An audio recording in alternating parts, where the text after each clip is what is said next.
First of all, they would like to ask you about your life back in England before you came to Saudi Arabia and the life in the village near to London. So can you give us a brief about the life there and especially the religious life over there, now and before? Okay. My life in England, yeah, I grew up in a small village. I went to a religious school, a Christian school, Church of England. Every day we had to come in, say our prayers. We would learn about the Bible and God, and generally life revolved around religion. But as I grew older in the village, we actually moved out to a slightly larger town, stayed at the same school. But the school began to become less religious, as did the community we lived in. Mm-hmm. So things moved away from religion as the centre. You know, we started to move away from that. And by the time I was 17, 18 and leaving school, there was no religion in my life at all. Mm-hmm. By this point, I started further education, and it was until I was 27, 28 that I decided to come to Saudi Arabia. Okay, this part we'll talk about it later. He's asking about the relation between religion and community, and how's the religion development the community? Right, yeah, it's a good question. It's quite easy when you look back, especially in England, through the past. You can, I think, especially my generation, is probably the last generation where there was any type of real kind of a strong religion in school, in family, in community. You can see the difference. I mean, what I noticed, especially when I spoke to my grandparents and the older generations, is that life revolved more around religion in the centre. So you actually had a feeling that there was something greater than you. You know, there were certain things that you would give thanks for, and you were respectful. And by having this religion that started in the family and then the school, generally what you found is it spread out into society. Yes. And the whole of society was more respectful as a whole. Which will create, you know, like a moral and all this stuff in the society. They are asking now about your opinion about Islam before you enter Islam, or before you know about Islam. Right. Yeah, before I understood Islam, because we're not taught very much at school about any religion. Yes. Even our own, you know, even when we were at school, our own religion was Christianity. We weren't really taught that much about it. So you don't have a good understanding, a good grounding for any other religion. Also, you have a lot of negative images being portrayed on television, in the media. Generally, the news, when it focuses on Islam, will be on some type of negative image of Islam. Yeah, the story, how did you came from United Kingdom to Saudi Arabia?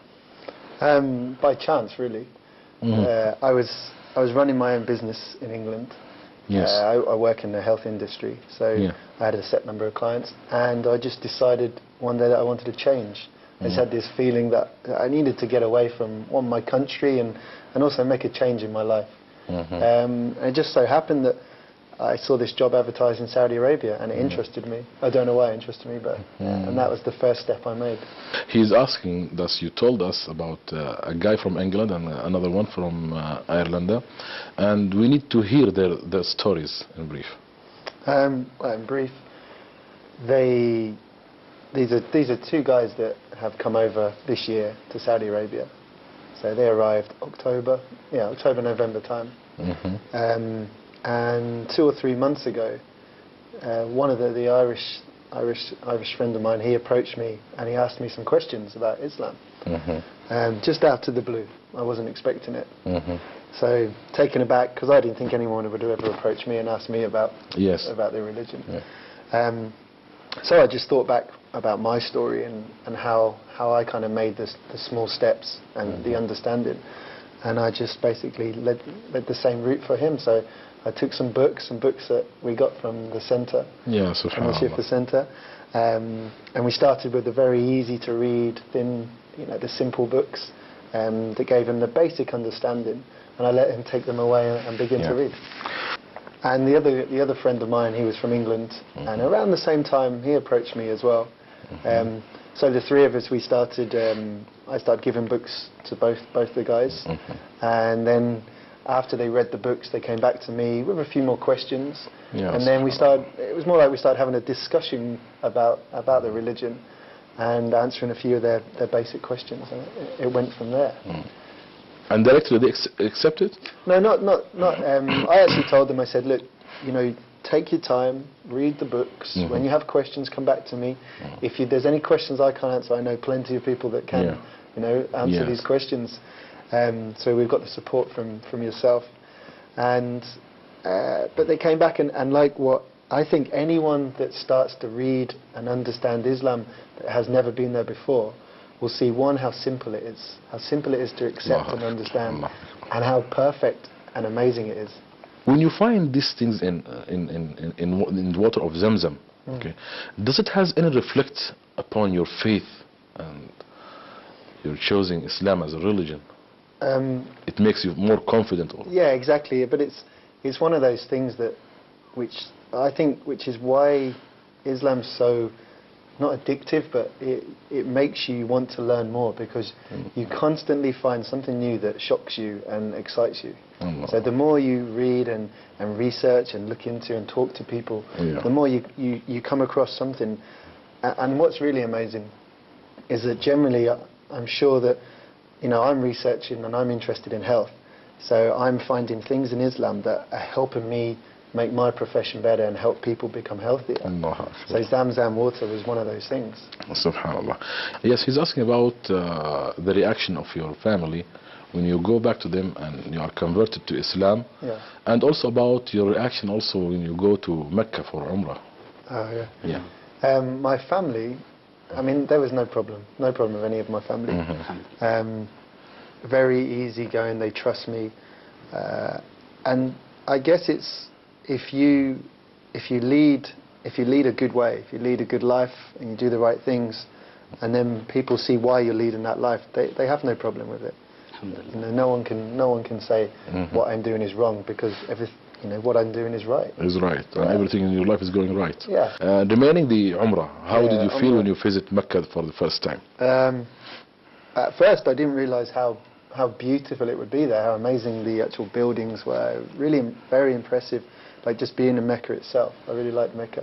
And then once we reached the Kaaba, this is something you'd only ever seen on TV or in the big photographs, and I was nervous, and I saw lots and lots of different people, and I didn't expect what I was seeing.